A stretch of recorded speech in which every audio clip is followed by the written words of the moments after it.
21শে September শনিবার ছুটির দিনে এক প্রজ্ঞাপনের মাধ্যমে ভারতে ৩,০০০ টন ইলিশ রপ্তানির বিষয়টি জানায় বাণিজ্য মন্ত্রণালয়।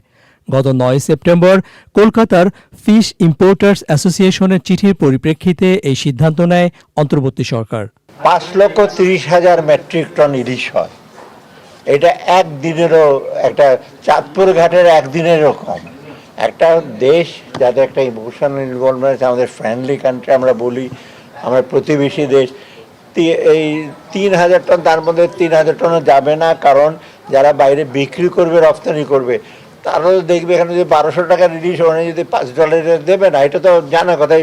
এমনি চোরাচালান হয়ে চলে যাচ্ছে এদিক সেদিক থেকে, আপনি সেটার কোনো ইসে পাচ্ছেন না। এটা তো অতএব ঠিক আছে, তারা বলুক তাদের, সব ডিসিশন কিন্তু সবার সাথে ইসে করতে হবে, এবং এটা আপনার আই ক্যান অ্যাসিওর ইউ অনেক বিবেচনা করে, এবং এটার জন্য আমি বহু বাহাবা পেয়েছি।